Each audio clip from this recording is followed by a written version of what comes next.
राजस्थान में लोकसभा चुनाव के नतीजों में जिन नतीजों ने चौंकाया है वो है सीकर की लोकसभा सीट। सीकर की लोकसभा सीट पर अमराराम मार्क्सवादी कम्युनिस्ट पार्टी के नेता विजयी हुए हैं।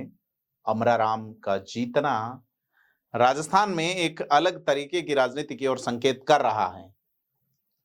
कम्युनिस्ट नेता राजस्थान में जब राजस्थान का एकीकरण हुआ और पहले विधानसभा के चुनाव हुए तब कुछ जगहों पे प्रभावी थे। उसके बाद धीरे धीरे कम्युनिज्म का प्रभाव कम होता गया।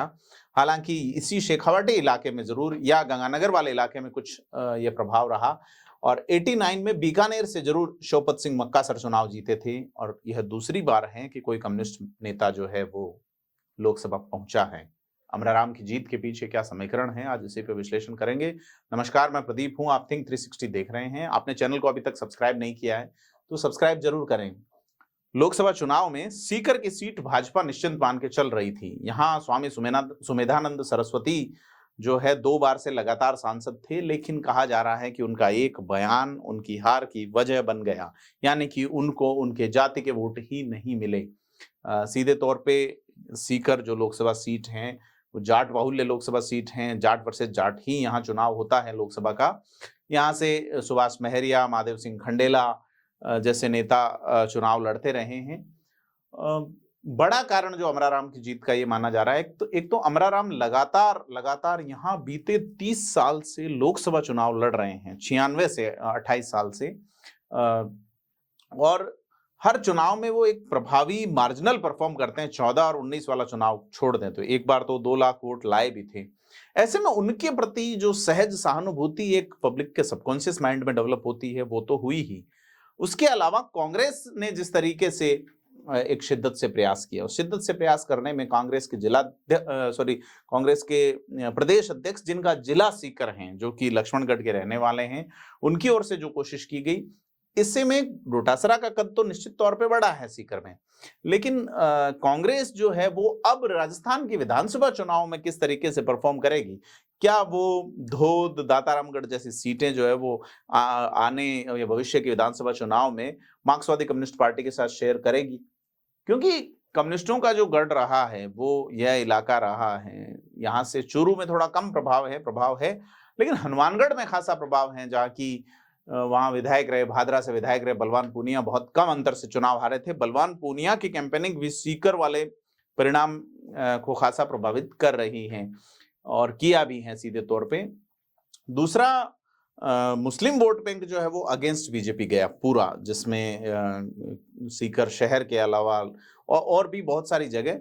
और यह एक बड़ा कारण अमराराम की जीत का माना जा रहा है कि जाट वोट बैंक, स्वामी सुमेधानंद सरस्वती की एक टिप्पणी जिसमें यह कहा गया कि जाट हॉस्टल्स में गुंडे पलते हैं, उसको लेके खासा विरोध समाज में हुआ और अंदरूनी तौर पे यह समाज जो है वो डिक्लाइन हो गया भाजपा से। हालांकि इससे पहले विधानसभा चुनाव में भी जाट समाज की ओर से सीधा जो वोट गया है वो डोटासरा को एक स्टेट लेवल का नेता प्रतिष्ठापित करने की ओर से शेखावाटी के जाट समाज ने वोट किया है निश्चित तौर पे, और डोटासरा उसमें कई बड़े पैमाने पे सफल भी हुए हैं।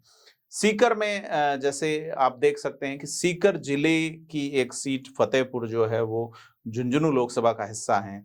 सीकर में जयपुर जिले की एक सीट चौमू भी लगती है, तो चौमू से जो वोट आए हैं, यहाँ कह रहे हैं माली सैनी समाज का एक बड़ा वोट है जो कि अमराराम की ओर गया है, भाजपा का वोट बैंक माना जाता है। लेकिन कुल मिला के अमराराम ने अपने राजनीतिक जीवन के उत्तरार्ध में जो है सफलता हासिल की है, उससे कई चीजें बनती है। एक तो राजस्थान में कम्युनिज्म की जो विचारधारा है वो पूरी तरह खत्म नहीं हुई है। ब्यावर से स्वामी कुमारानंद की विचारधारा ले लीजिए, बीकानेर हनुमानगढ़ से शोपत सिंह मक्कासर की ले लीजिए, तो यह विचारधारा हमेशा जहां जहां अभाव है और जहां जहां समझ है, अभाव और समझ एक साथ होती है तो कम्युनिस्ट यानी साम्यवाद जो है वो, और उसमें भी मार्क्सिस्ट जो विचारधारा है उसका जो बीजारोपण सीधे तौर पे केंद्रीय संसद के लिए सीकर के जिले से हुआ। तो इसके कई सारे कारण हैं, जिसमें एक कारण सुमेधानंद सरस्वती की ओर से सीकर को लेके कोई प्रभावी एक बड़ा ऐसा कोई प्रोजेक्ट लाए हों कि सीकर में बेरोजगारी या तमाम जो नीड है, सीकर की बेसिक नीड है, उस पे कोई जवाब हो उनके पास, वो सुमेधानंद देने में असफल रहे। दूसरा, सुमेधानंद सरस्वती सर्व समाज में स्वीकार्यता के लिए लोगों ने 10 साल स्वीकारा, उसके बाद जो है वो कांग्रेस का जो मैकेनिज्म है वो उस पे भारी पड़ा है निश्चित तौर पे। तो सुमेधानंद सरस्वती का एक बयान उन्हें ले बैठा और इस बयान को प्रचारित करने में अंदरूनी समाज जिस तरह से साथ नजर आया, लेकिन साथ वोट किए नहीं। दूसरा ये माना जा रहा है कि राजपूत जो मूल वोट बैंक बीजेपी का माना जा रहा है, वो पुरुषोत्तम रूपाला की टिप्पणी के कारण या उसके अलावा अन्य जो स्थितियां रही उसके चलते जो है भाजपा से नाराज हुआ। ऐसे भी सारी चीजें जो है सुमेधानंद सरस्वती हालांकि सक्रिय रहे थे 1977 के 1975 के जेपी आंदोलन के बाद में, और बाद में वो संन्यास ले लेते हैं और फिर राजनीति में भी आ गए। तो 10 साल के बाद में ऐसा माना जा रहा था विधानसभा चुनाव में कि सुमेधानंद सरस्वती सीएम के कैंडिडेट हो सकते हैं, क्योंकि साधारण छवि, जाट समाज से, पैदाइश उनकी जाट समाज से हैं, तमाम चीजें। लेकिन एक चीज ये भी है कि जो चुनाव में जो धन, समय और श्रम इन्वेस्ट करते हैं वो कुछ आउटकम पाना चाहते हैं। तो साधु संत जो है उनके सामने वो अपनी जो वैसी मांगे होती है जिनको आप और हम गैर वाजिब कह सकते हैं, उनको मनवा पाने में थोड़ी सी असफलता हाथ लगती है। तो 10 साल से ऐसे लोग जो कि समय, श्रम और धन तीनों इन्वेस्ट करते हैं, वो अपने नेताओं से नहीं पा सकते। तो 10 साल में स्वामी सुमेधानंद सरस्वती के खिलाफ एक एंटी इनकम्बेंसी खड़ी होने लगी और अमराराम के पक्ष में एक सहानुभूति का माहौल बनने लगा। सीकर के नेताओं में डोटासरा के अलावा राजेंद्र पारीक की जो भूमिका रही वो भी इंपॉर्टेंट है। ब्राह्मण वोट बैंक को लेके बात कही जानी चाहिए। तो भाजपा का जो वोट बैंक माना जाता है, कोर वोट बैंक, सैनी समाज, राजपूत समाज और ब्राह्मण समाज, क्या उसमें सेंध लगी है?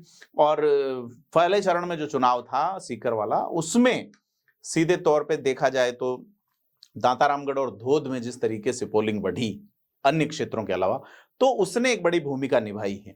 हो सकता है कि राजपूत समाज की ओर से अमराराम को वोट नहीं मिला हो, लेकिन वो समाज उदासीन जो वोट, ये माना जा रहा था कि लेफ्ट बनाम राइट का सीधा सीधा मामला है, भगवा बनाम लाल सलाम का मामला है, जय श्री राम बनाम लाल सलाम और भगवा बनाम लाल का जो मामला था, उसमें ये जो बाजी मारी है अमराराम ने, इसने साबित किया है कि यहाँ लोग मुद्दे पे वोट करते हैं। और कम्युनिज्म या रहा भी, अमराराम यहाँ पे 4 बार विधायक रहे हैं और पेमाराम भी विधायक बनते रहे हैं यहाँ पे।